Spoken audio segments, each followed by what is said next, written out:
this point, I plead for your indulgence so that I may put a terrible rumor to bed.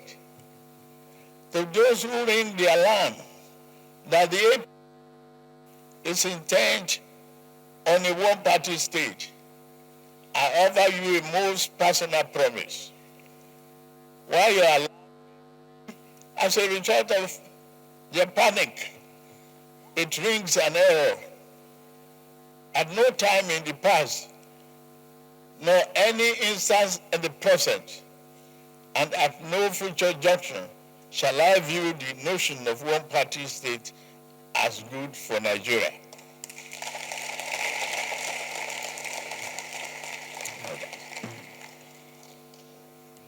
I've never attempted to alter any political party registration with INEC.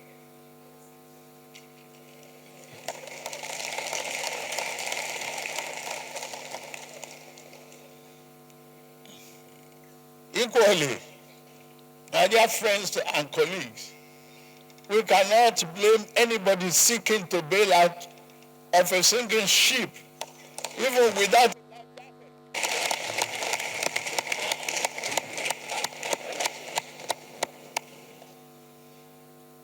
Look at my political history.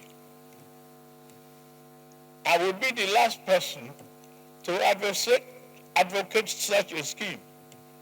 In year 2003, when the then governing party tried to sweep the nation clean of political opposition through plot and manipulation, I was the last progressive governor standing in my region.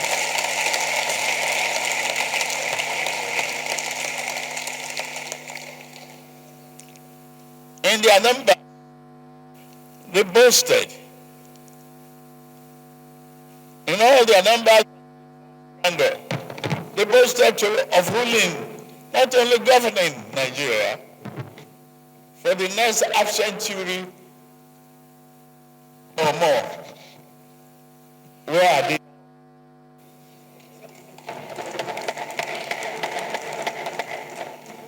Yet, my ally has been induced into defeat. My adversary held all the man could carry. Even with all of that, they could not control my destiny. I could not control our national destiny because fate is written from the above. On assuming office, my team and I moved to reform our ailing economy. We introduced fundamental reforms to correct structural imbalances that prevented maximum growth. We are already seeing results. The GDP grew by 3.4% in 2024, with quarter four hitting 4.6%, the highest quarter growth in over a decade.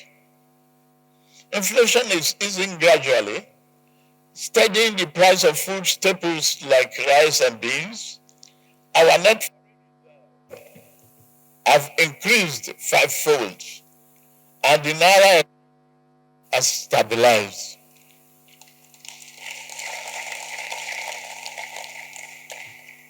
Our payment of our balance is positive. Our sovereign credit rating is improving, and we continue to promote oil and non-oil gas exports. State do not need to go about borrowing to pay salary.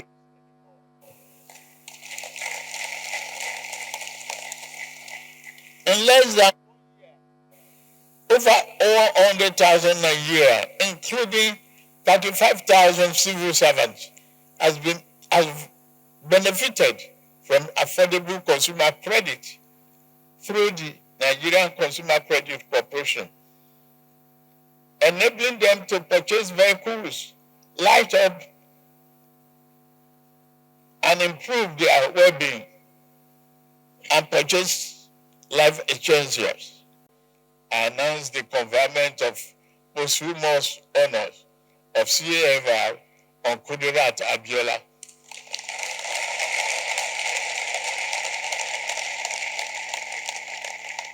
The era 12 struggle. I also confer posthumous honor on Shehu Musa Yar'Adua, GCFR,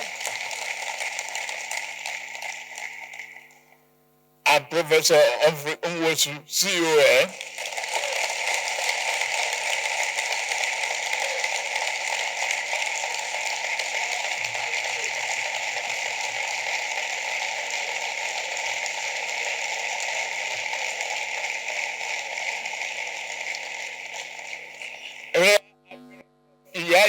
CON, Dr. John Yimasen, OON, Alaja Sawaba Gambo, CON, Dr. Edwin Madunagu, CON, Dr. Alice Ibu, CON, Shibela Ige, CFR, Paruben Fasoranti, CFR, Senator Ayafasami, CON, Senator Polycarp Nwite, CON, and Dr. Okonkwo, CON. I also have the honor to confer on Professor Wole Soyinka, GCON,